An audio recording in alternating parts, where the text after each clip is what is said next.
दोस्तों, स्वागत है आपका आज के हमारे नए क्लास पे। और आज के क्लास में बीएससी फर्स्ट सेमेस्टर वालों के लिए आज हम पढ़ेंगे टेस्ट नंबर 6 और टेस्ट नंबर 7।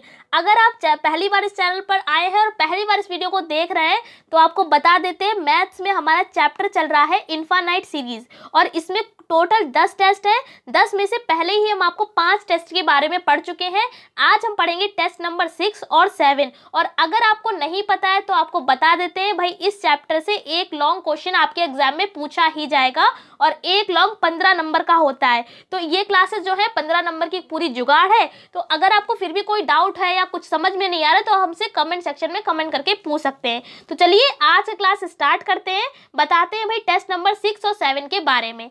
जो टेस्ट नंबर 6 है इसका नाम है लॉगरिथमिक फर्स्ट टेस्ट। इसी तरीके से जो 7th टेस्ट है इसमें बस फर्स्ट की जगह सेकंड आ जाएगा। आपको बस थोड़ा सा इसमें डिफरेंस है। जब हमने लॉगरिथमिक फर्स्ट टेस्ट की बात करेंगे तो देखिए limit n tends to infinity है, ये तो सारे ही टेस्ट में चलती है। ये वाला जो स्टेप है ये हमने राबेस टेस्ट में भी लगाया था, बताया था ना। राबेस टेस्ट में क्या था, वहां पर लॉग नहीं था, क्या था, कुछ इस तरीके से हमारा राबेस टेस्ट था। एन था, यूएन अपॉन में यूएन प्लस 1 था और साथ में -1। यही तो राबेस टेस्ट में आपने निकाला था लिमिट के साथ में। यहाँ पर क्या है, लॉग दे रखा है तो साथ में इस वाले टर्म में आपको लॉग से मल्टीप्लाई कर देनी है। ये वाला जो -1 चल रहा है ये इस वाले टेस्ट में नहीं होगा। अब अगर आपने ये पूरा टर्म निकाल लेते हैं, अगर इसकी वैल्यू 1 से ज़्यादा आ जाती है तो कन्वर्जेंट, 1 से कम आती है तो डाइवर्जेंट, और अगर 1 के बराबर आ जाती है तो टेस्ट फेल हो जाएगा। ऐसे ही जब हम सेकेंड टेस्ट की बात करेंगे तो इस टेस्ट में पूरा फॉर्मूला यही रहेगा। देखिए बस इसमें क्या होगा, -1 भी साथ में हो जाएगा। पूरे फॉर्मूले पूरी चीज़ को सॉल्व करने के बाद आपको log n से मल्टीप्लाई भी इसमें कर देनी होगी। तो 2 स्टेप यहाँ पर बड़े हैं। पहला -1 आपको कर देना होगा और साथ में log n से मल्टीप्लाई भी करनी पड़ेगी। इसमें भी वही चीज़ है, अगर इसका मान 1 से ज़्यादा आ जाता है तो कन्वर्जेंट और 1 से कम आता है तो डाइवर्जेंट। तो आपको मेनली ये जो हमारे टेस्ट दे रखे हैं आपको केवल ये याद रखना है कि कहाँ पर कौन से टेस्ट में n से मल्टीप्लाई होगी, कौन से टेस्ट में -1 करेंगे, कौन से टेस्ट में भाई यूएन अपॉन में यूएन प्लस 1 निकालेंगे, कौन से टेस्ट में हम लॉग से मल्टीप्लाई करेंगे। तो लॉग वाला तो भाई याद रहेगा, जब लॉगरिथमिक फर्स्ट और सेकंड होगा तो केवल इसी में लॉग वाला सिस्टम होगा। और याद रखें जब सेकंड टेस्ट होगा तो इसमें log n से मल्टीप्लाई केवल किस में होगी, सेकंड वाले टेस्ट में। तो चलिए इस क्लास में आपको इस पर बेस्ड सवाल को बताते हैं। देखिए आज का जो पहला सवाल है 2017 में पूछा गया है, कुछ इस तरीके से टेस्ट द सीरीज लिखा हुआ है। भाई जो लॉन्ग क्वेश्चन है वो इन्हीं टेस्ट से बनेंगे। अगर आपके टेस्ट में मतलब एग्जाम में 15 नंबर में अगर इस चैप्टर से लॉन्ग आता है तो पहली बात या तो पी टेस्ट आएगा जो हमने आपको प्रूवमेंट करा रखा है। उसके बाद अगर ये नहीं आता है तो डीएलएम वर्ड वाला आ सकता है। अगर ये नहीं आया तो भाई जो हमने आपको राबेस टेस्ट बताया, क्योंकि वहाँ पर भी टेस्ट फेल होता है और हमारा सवाल लॉन्ग बन जाता है, तो वो आ सकता है। साथ में ये लॉग वाले तो भैया बहुत इंपॉर्टेंट है क्योंकि ये काफ़ी लंबे हो जाते हैं, तो लॉन्ग के बेस पर ये ठीक ठाक क्वेश्चन है तो आ सकते हैं। तो जो भी बड़े बड़े सवाल लग रहे हैं जिनमें टेस्ट फेल होता है, क्या होता है, टेस्ट फेल होता है, वही सवाल लॉन्ग में पूछे जाते हैं। क्यों? क्योंकि टेस्ट फेल होने के बाद वो सवाल लॉन्ग हो जाता है केवल इस बेस्ड पर। समझ में आ गया? अब ये वाले सवाल को हम देखते हैं। यहाँ पर ये पूरी सीरीज दे रखी है, इसमें nth टर्म नहीं दे रखा है, कोई बात नहीं, निकाल लेंगे। कैसे निकालेंगे, देखिए यहाँ पर लिख दिया series can be written as, मतलब कि आपको ये सीरीज जो है वो हम कुछ इस तरीके से लिख सकते हैं। क्या किया, पहले वाले देखिए अगर हम थर्ड टर्म की बात करेंगे यहाँ पर फैक्टोरियल 2 दे रखा है, फैक्टोरियल 3 दे रखा है। ये जो इस तरीके से निशान बनाए इसका मतलब होता है फैक्टोरियल। क्या मतलब होता है, फैक्टोरियल। इसी को कुछ लोग कुछ इस तरीके से भी बनाते हैं। तो ऐसे बना आए पेपर में या ऐसे बना आए तो कंफ्यूज मत होइएगा, इसका मतलब क्या होता है, फैक्टोरियल। ये कैसे खुलता है तो थोड़ा सा बता देते हैं। जैसे कि लिखा है फैक्टोरियल 5, जब आप इस फैक्टोरियल को हटाएंगे या इस तरीके से लिखा होगा तो आप इसको हटाएंगे तो कुल मिलाकर 1 तक आपको जो है सॉल्व करना पड़ता है। जैसे कि उल्टा चलना पड़ेगा, 5 4 3 2 1। ऐसे अगर दे रखा है 4 दे रखा है तो आप करेंगे 4 3 2 1। तो फैक्टोरियल जो है वो कुछ इस तरीके से सॉल्व किया जाता है। फिलहाल यहाँ पर फैक्टोरियल हम नहीं पढ़ रहे हैं लेकिन फिर भी हमने आपको थोड़ा सा बता दिया। अब आगे देखिए यहाँ पर फैक्टोरियल 2 से दे रखा है, लेकिन यहाँ पर पहले स्टेप में फैक्टोरियल 1 दे ही नहीं रखा है क्योंकि पहला 2 है, 2 से पहले क्या आएगा 1 तो आएगा, तो हमने अपने पास से यहाँ पर फैक्टोरियल 1 लगा लिया। ये लगाने से सीरीज में कुछ चेंज नहीं हुआ है, क्योंकि भाई फैक्टोरियल 1 का मान 1 ही होता है, क्योंकि आप इसको क्या लिखेंगे 1 × 1 ही तो लिखेंगे, इसका मतलब भी तो 1 ही होगा। तो अगर आप यहाँ पर 1 लिख देंगे तो क्या कोई असर पड़ेगा सीरीज पर? नहीं पड़ेगा। तो इसीलिए हमने सीरीज को सही ढंग से लिखने के लिए फैक्टोरियल 1 यहाँ पर लिख दिया। बाकी जो जैसा चल रहा है उसको वैसा ही चलने दिया। अब देखिए, अब हम कुछ कर सकते हैं सीरीज का nth टर्म निकालने के लिए। पहला टर्म जैसे निगलेक्ट करते हैं, निगलेक्ट कर दिया। nth टर्म देखिए कैसे निकालेंगे, 1 दे रखा है, 2 दे रखा है, 3 दे रखा है, तो जब भी सीरीज 1 2 3 4 ऐसे स्टार्ट होती है तो nth टर्म में क्या आता है? n आता है। भैया लिख दिया हमने n, सब में फैक्टोरियल लगा था तो हमने फैक्टोरियल भी लगा दिया। तो अब इतनी चीज़ समझ में आई फैक्टोरियल कैसे आया। उसके बाद देखिए x की बारी आएगी, तो x की पावर कुछ नहीं है तो 1 है, यहाँ पर 2 है, यहाँ पर 3 है। वही चीज़ जब भी 1 2 3 से सीरीज स्टार्ट होती है तो nth टर्म में क्या होता है? n होता है, तो यहाँ पर x की पावर क्या हो जाएगी? n हो जाएगी। उसके बाद देखिए 2 3 4, तो जब सीरीज 2 से स्टार्ट होती है यानी 2 3 4 5 एंड सो ऑन, तो हमारा क्या आता है nth टर्म में? n+1 आ जाता है। इतना समझ में आ गया। अब भाई पावर भी देख लेते हैं, कुछ पावर भी दे रखी है। 2 की पावर कुछ नहीं है यानी कि मतलब 1 है, फिर 2 है, फिर 3 है, तो जब भी 1 2 3 से स्टार्ट होती है तो हमारा nth टर्म में क्या आता है? n आता है। तो समझ में आया nth टर्म कैसे निकाला? पावर में n लगा दिया। केवल क्या किया है, इसमें केवल 2 ही चीज़ें लगी हुई हैं। जब सीरीज 1 2 3 से स्टार्ट हुई है तो nth टर्म में n आया है, और जब सीरीज 2 3 4 से स्टार्ट हुई है तो nth टर्म में n+1 आया है। केवल इन 2 चीज़ों का यूज़ करके हमने n का nth टर्म निकाल लिया। इसको मान लिया un, क्योंकि पहला स्टेप तो हमारा यही होता है, nth टर्म जो होता है उसको हम un बना लेते हैं। अब un+1 निकाल लीजिए, निकाल लिया, यानी कि जहाँ जहाँ पर n होगा यहाँ पर इस वाले टर्म में, वहाँ पर आपको n हटाकर n+1 कर देना है। देखिए n था, n+1 कर दिया। यहाँ पर आप ये दे रखा है n+1, इस n की जगह पर आपको n+1 करना पड़ेगा, और साथ में ये +1 दे ही रखा है तो यहाँ पर n+2 आ गया। ऐसे यहाँ पर देखेंगे आप तो ये n दे रखा है तो n+1 कर दिया, ये n दे रखा है तो n+1 कर दिया। अब क्या करेंगे, डिवाइड कर देंगे। un में un+1 निकालने के लिए दोनों को डिवाइड कर दिया। डिवाइड कर दिया भाई, तो यहाँ पर हमने इस चीज़ को ब्रेक भी कर दिया। कैसे? x की पावर n+1 दे रखा है तो ये कैसे टूटेगा? xn x ऐसे टूटेगा, तो तोड़ दिया। क्यों तोड़ा? जिससे xn से xn कैंसिल हो जाए। यहाँ पर भी और थोड़ा सा और सॉल्व किया है। कैसे सॉल्व किया देखिए, फैक्टोरियल जैसे दे रखा है उसको वैसे ही रहने दिया। फिर अगर आप आगे देखेंगे तो यहाँ पर भी हमने क्या किया है, कॉमन लेके ब्रेक कर दिया। कैसे कॉमन लिया, तो थोड़ा सा हम आपको यहाँ पर बता देते हैं। n+2 की पावर n+1 दे रखा है, ये जब टूटेगा तो कैसे टूटेगा? n+2 की पावर n साथ में n+2 ऐसे ही तो टूटेगा, तोड़ दिया। उसके बाद यहाँ से भी n कॉमन लिया, ये वाला जब n कॉमन होगा तो ये भाई पावर भी आएगी साथ में, ठीक है। जब आप ये कॉमन लेंगे तो क्या आएगी, यहाँ पर पावर भी आएगी। तो n/n बाहर आ गया, ब्रैकेट में क्या बचेगा 1+2/n की पावर n। यहाँ से भी n आप कॉमन ले लीजिए तो क्या आ जाएगा, कॉमन n आ गया, अंदर क्या बचेगा 1+2/n। तो ये वाला कुछ ऐसे स्टेप बनेगा, ठीक है। तो अब यहाँ पर हम क्या करेंगे, ये जो n/n और ये वाला जो n दे रखा है इस वाले ही स्टेप को हमने क्या किया है, यहाँ पर ये देखिए लिखा हुआ है, और साथ में ये जो टर्म बचा हुआ है, एक ये n बचा हुआ है, इसकी पावर कुछ नहीं है तो 1 है। जब आप इसको ऐड कर देंगे तो पावर n+1 हो जाएगी। तो बेसिकली यहाँ पर कॉमन लेकर हमने ब्रेक किया है, तो समझ में आया। ऐसे ही यहाँ पर भी किया है, इस वाली चीज़ को भी क्या किया, n कॉमन ले लिया।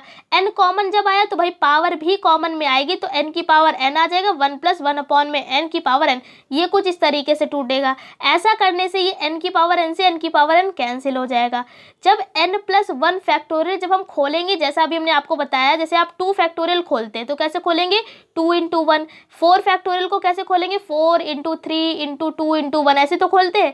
ऐसे जब n+1 फैक्टोरियल आप खोलेंगे तो इसका अगला टर्म क्या होगा, n फैक्टोरियल। तो यहीं पर अब फैक्टोरियल को रोक सकते हैं। तो क्यों रोका, क्योंकि यहाँ पर n फैक्टोरियल चल रहा था पहले से, तो इसको खोला n+1 साथ में फैक्टोरियल n, इससे ये कैंसिल हो गया। अब जो चीज़ें बची उनको हमने अगले स्टेप में लिख दिया, कुछ केवल इतनी सी चीज़ें बचेंगी। यहाँ पर भी देखिए n कॉमन लेके इसको भी कैंसिल कर दिया। कुल मिलाकर हमने कॉमन लेकर कैंसिल किया है। अगर आप ध्यान से समझेंगे तो आपको समझ में आ जाएगा। अब केवल इतना बचा, इतना बचा। अब यहाँ पर इसको बना लीजिए इक्वेशन नंबर Q1। क्यों? क्योंकि यहाँ पर जो x चल रहा है फिर टेस्ट फेल होगा तो भाई हम यहीं पर अभी x की वैल्यू पुट करेंगे, तो इसलिए इक्वेशन बना ली।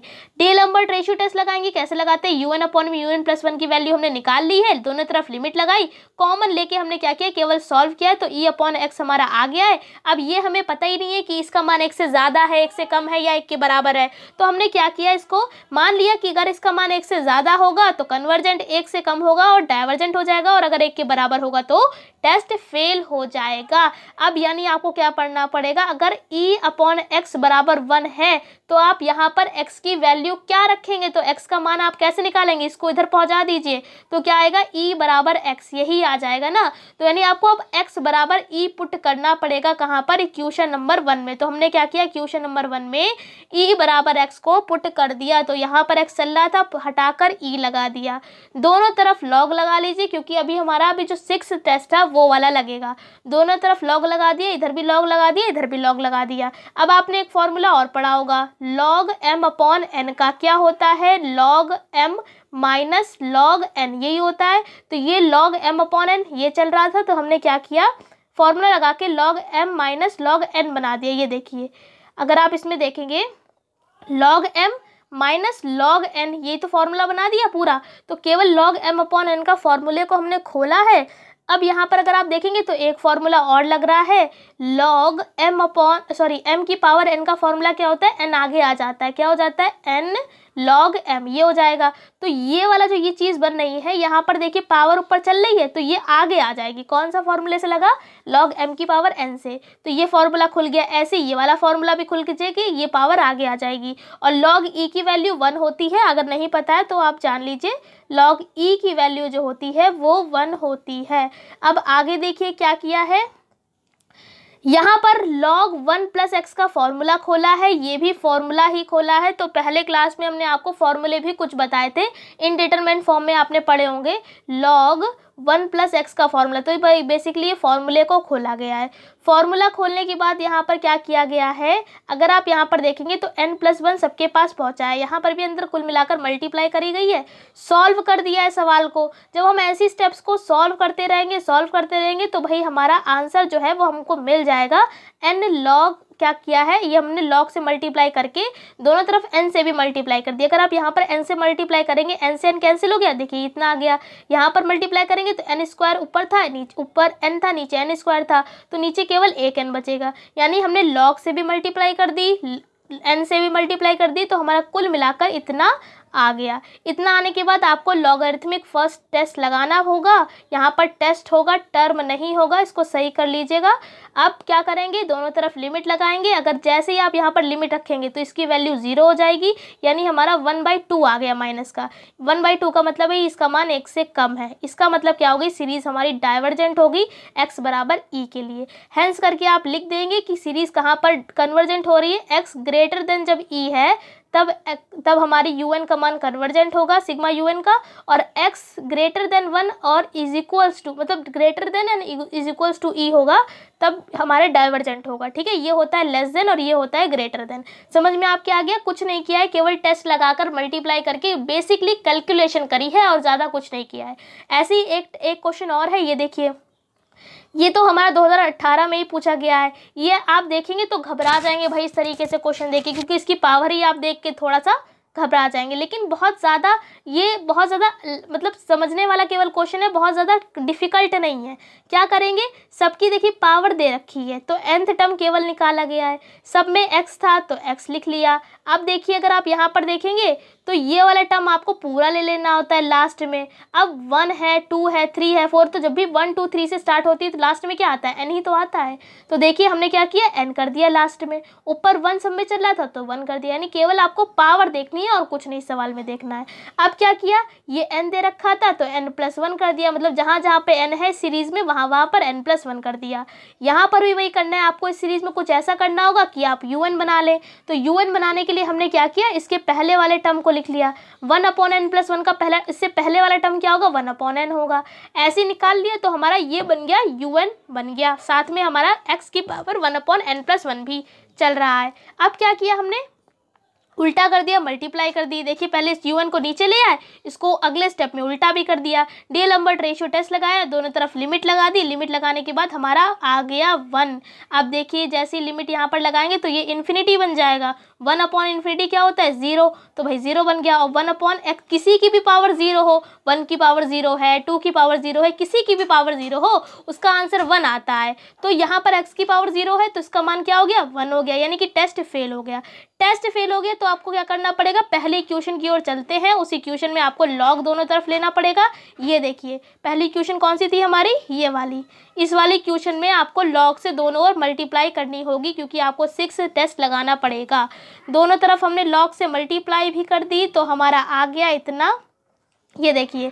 और फिर उसके बाद n से मल्टीप्लाई कर दी तो ये हमारा बन गया। क्यों हमने ऐसा किया, क्योंकि आपको ये फर्स्ट टेस्ट लगाना था लॉग वाले का।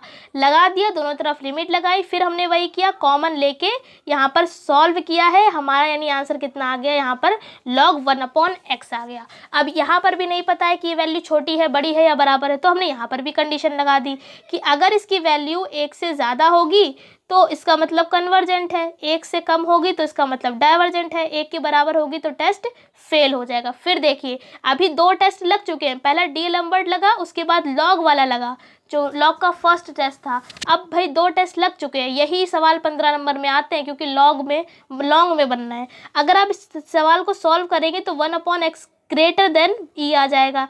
इसको और ज़्यादा सॉल्व करेंगे, एक्स के फॉर्म में बनाएंगे तो x लेस देन 1 अपॉन ई आ जाएगा। केवल इस चीज़ को सॉल्व करके 2 बार लिखा गया है, तभी बीच में और लगा है, कंफ्यूज मत होइएगा यहाँ पर। ऐसे ही देखिए, अब देखिए थर्ड टेस्ट लगाएंगे। थर्ड टेस्ट में कैसे लगाएंगे, टेस्ट फेल हो गया ना, टेस्ट कहाँ पर फेल हुआ, x बराबर 1 अपॉन ई पर फेल हुआ, तो आपको x की जगह पर 1 अपॉन ई रखना पड़ेगा। कहाँ पर रखेंगे, क्वेश्चन नंबर 2 में। तो भाई चलते हैं क्वेश्चन नंबर 2। ये देखिए ये क्वेश्चन नंबर 2 है, इसमें ये x चल रहा है, तो आपको इस x की जगह पर क्या रखना पड़ेगा, 1 अपॉन ई रखना पड़ेगा। रख दिया 1 अपॉन ई। अब आपको सेकंड टेस्ट लगाना पड़ेगा, तो सेकंड टेस्ट में क्या होता है, -1 होता है, साथ में log n से मल्टीप्लाई भी होती है। तो हमने क्या किया, ये जो चल रहा था हमने पहले वैल्यू को रख के हमने इसको सॉल्व कर लिया। यहाँ पर फॉर्मूला लगा है log m minus log n का, ठीक है। m अपॉन n होता है, पहले log 1 आ गया, फिर log e आ गया। कैसे आया, ये वाले फॉर्मूले से। इसको सॉल्व किया, log 1 की वैल्यू 0 होती है, log e की वैल्यू 1 होती है, भी हमने आपको बता दिया। सॉल्व करेंगे, दोनों तरफ माइनस कर दिया, माइनस करने के बाद फिर हमने log n से मल्टीप्लाई कर दी, log n से मल्टीप्लाई कर दी। फिर हमने ये सारा बन गया, दोनों तरफ हमने लिमिट को लगाया। लिमिट लगाने के बाद ये हमारी फॉर्म बननी थी इन्फिनिटी अपॉन इन्फिनिटी। कैसे बन रही थी, अगर आप इस फंक्शन में रखिए, यहाँ पर रखेंगे इन्फिनिटी तो 1 अपॉन इन्फिनिटी बन गया, ठीक है। log इन्फिनिटी क्या होता है, वो भी इन्फिनिटी होता है। तो फॉर्म बन गई इन्फिनिटी अपॉन इन्फिनिटी। और जब भी ये फॉर्म बनती है या 0 अपॉन 0 फॉर्म बनती है तो हम डीएल हॉस्पिटल रूल लगाते हैं। तो लगा दिया डीएल हॉस्पिटल रूल, ठीक है। log n का हो जाएगा 1 अपॉन n और यहाँ पर n का हो जाएगा 1। अब आप जब इसको सॉल्व करेंगे, n की वैल्यू रखेंगे कितनी, इन्फिनिटी, तो ये फिर से बन जाएगा हमारा 0। और 0 का मतलब है ये 1 से छोटा है, यानी ये वैल्यू आ जाएगी हमारी डाइवर्जेंट आ जाएगी, x बराबर ई की x is equal to 1 upon e पर। और यानी कि कन्वर्जन कहाँ पर होगा हमारा, जब x का मान 1 अपॉन ई से ज़्यादा होगा, मतलब कम होगा, तब ये कन्वर्जेंट होगा। और इसका मान अगर 1 से ज़्यादा 1 के बराबर है तो डाइवर्जेंट होगा। समझ में आ गया। अब देखिए अगला सवाल एक और दे रखा है, ये आप खुद समझने की थोड़ा कोशिश करिएगा। यहाँ पर भी वही किया गया है, 1 है, 3 है, 5 है, तो nth टर्म में 2n माइनस 1 आ गया। 2 4 6 है, 2 के मल्टीपल्स है तो 2n आ गया nth टर्म में। पावर जो चल रही थी उसको वैसे ही चलने दिया, un प्लस 1 निकाला, उसके बाद मतलब जहाँ जहाँ पर n है उसको हटाकर n प्लस 1 कर दिया। इसके पहले स्टेप को आपको देखना है तो आपको un भाई देख लीजिए, जैसा है वैसे ही आपको रख दे। जैसे n प्लस 1 है यहाँ पर 2n प्लस 1, तो इससे पहला स्टेप क्या होगा, 2n माइनस 1 होगा। यहाँ पर देखिए 2n प्लस 2 है तो इससे पहला का टर्म क्या होगा, 2n होगा। तो इस तरीके से आप पहले वाले un को देखकर आप भी थोड़ा अंदाज़ा लगा सकते हैं कि पहले वाला टर्म बैक टर्म क्या होगा। इसको देखकर आपको क्या करना होगा, un निकाल लेना है और un फिर क्या करना होगा, un अपॉन में un प्लस 1 बना लेना है। उसके बाद डीएलएम्बर्ट के लिए आपको दोनों तरफ लिमिट लगा लेनी है। लिमिट आप लगाएंगे, कॉमन लेंगे, कैंसिल करेंगे, सॉल्व आप करेंगे तो 1 आ जाएगा 1 के बराबर, इसका मतलब टेस्ट फेल हो गया है। फिर आप वही करेंगे, दोनों तरफ log से मल्टीप्लाई करेंगे या दोनों तरफ log लेंगे। log लेने के बाद यहाँ पर ये पावर चल रही है तो ये आगे आ जाएगी। कौन सा फॉर्मूला लगाया, log m की पावर n का। तो जब भी ये फॉर्मूला पावर में log चल रही होती है log में, तो वो आगे आ जाती है। फिर वही किया हमने यहाँ पर, सॉल्व किया है बेसिकली, फिर कॉमन लेके सॉल्व किया है तो हमारा इतना आ गया। अब ये फॉर्मूला यहाँ पर लगा हुआ है तो देखिए सारी जितनी भी चीज़ें आपको सब समझ में आ जाएगा, सारे फॉर्मूले लिखे भी हुए हैं। ये जो फॉर्मूला लगा हुआ है वो log 1 + x का, ये जो दे रखा है log, यहाँ पर फॉर्मूला खोला गया है तो उन फॉर्मूले को खोल दिया, फिर इन चीज़ों को सॉल्व किया, यहाँ पर n से इस वाले स्टेप में मल्टीप्लाई भी कर दी। अब हमने यहाँ पर लॉगरिथमिक फर्स्ट टेस्ट लगा दिया, दोनों तरफ लिमिट लगाकर। जब लगाया तो p/2 आया, p/2 का अगर मान 1 से ज़्यादा होगा तो सीरीज कन्वर्जेंट हो जाएगी, 1 से कम होगा तो डाइवर्जेंट हो जाएगी और 1 के बराबर होगा तो टेस्ट फेल हो जाएगा। तो p/2 बराबर 1 है तो यानी इसका मतलब क्या, अगर आप यहाँ से p का मान निकालेंगे तो क्या आ जाएगा, 2 आ जाएगा। इसको जब आप उधर भेजेंगे तो यानी कि जब टेस्ट फेल हो गया तो फिर एक टेस्ट लगेगा, तो इसके लिए आपको क्या करना पड़ेगा, p बराबर 2 पुट कर देंगे इक्वेशन नंबर 2 में। इक्वेशन नंबर 2 में लॉग चल रहा था n के साथ में, यहाँ पर 2 पुट कर देंगे तो 2 भैया पुट कर दिया। जब आप इसको भी सॉल्व करेंगे तो आप इसका इतना आ जाएगा, दोनों तरफ हमने माइनस करके भी डायरेक्ट लिख दिया है। अब यहाँ पर फिर से log n से मल्टीप्लाई कर दी क्योंकि आपको सेकेंड टेस्ट लगाना था, सेकेंड टेस्ट लगाया तो कुछ इस तरीके से एक्सपेंड होगा और इसकी जो वैल्यू होती है जब ये लिमिट के संग आता है तो वो हो जाती है 0 वैल्यू। जब आप पूरा इसे सॉल्व करेंगे तो 0 आ जाएगा, 0 का मतलब है ये 1 से छोटा है, तो p बराबर 2 पर भाई ये सीरीज क्या आ गई है, un का मान डाइवर्जेंट आ गया है। डाइवर्जेंट का मतलब क्या है कि अगर p का मान 1 के बराबर या 1 से मतलब 2 से छोटा होगा तो un क्या हो जाएगा, डाइवर्जेंट, और अगर 2 से बड़ा होगा तो un का मान क्या हो जाएगा, कन्वर्जेंट हो जाएगा। तो इस क्लास में हमने 3 सवाल पढ़े, लेकिन भाई ये सवाल बहुत इंपॉर्टेंट है, हो सकता है थोड़ा आपके ऊपर से भी निकल गया हो, लेकिन अगर आप बिल्कुल ध्यान से थोड़ा समझ के क्लास को देखेंगे, 1-2 बार अपने आप प्रैक्टिस करेंगे तो आपको खुद समझ में आ जाएगा क्या हो रहा है। बेसिकली भैया कैलकुलेशन हुई, अब कैलकुलेशन अगर हम आपको एक स्टेप बताएंगे तो वीडियो वैसे भी लंबी हो गई है और करेंगे तो और ज़्यादा लंबी हो जाएगी। लेकिन अगर आपको कुछ समझ में नहीं आ रहा है तो आप हमसे कमेंट सेक्शन में पूछ सकते हैं। तो इस क्लास में इतनी रखते हैं, अगले क्लास में मिलेंगे तो जो टेस्ट बचे हुए हैं उनके बारे में भी हम बात कर लेंगे। फिर से कह रहे हैं आपको इस क्लास में कि आपको भाई कॉन्सेप्ट पर ध्यान देना है। कॉन्सेप्ट क्या लग रहा है, मतलब कि टेस्ट कैसे लगाए जा रहे हैं, सवाल पर तो ध्यान देना है क्योंकि इंपॉर्टेंट सवाल है ही, लेकिन साथ में आपको कॉन्सेप्ट पर ध्यान ये देना है कि कहाँ पर हम लॉग से मल्टीप्लाई कर रहे हैं, कहाँ पर n से मल्टीप्लाई कर रहे हैं, कब हम -1 कर रहे हैं, मेन चीज़ यही है, कैसे हम nth टर्म निकाल रहे हैं। तो ये चीज़ें ज़रूर ध्यान दीजिएगा। लेकिन फिर भी आपको कोई भी डाउट हो रहा है तो आप हमसे पूछ सकते हैं। इसकी PDF आपको टेलीग्राम पर मिल जाएगी तो ज्वाइन कर लीजिएगा जाकर, अगर ज्वाइन नहीं किया है सर्च कर लीजिए डेप्थ स्टडी चैनल, वहाँ पर भी बना हुआ है। इस क्लास में इतनी रखते हैं, वीडियो कैसी लगी कमेंट करके बताइएगा, अगर पसंद आई है तो भाई लाइक भी कर दीजिएगा। इस क्लास में इतना ही, तब तक के लिए जय हिंद जय भारत।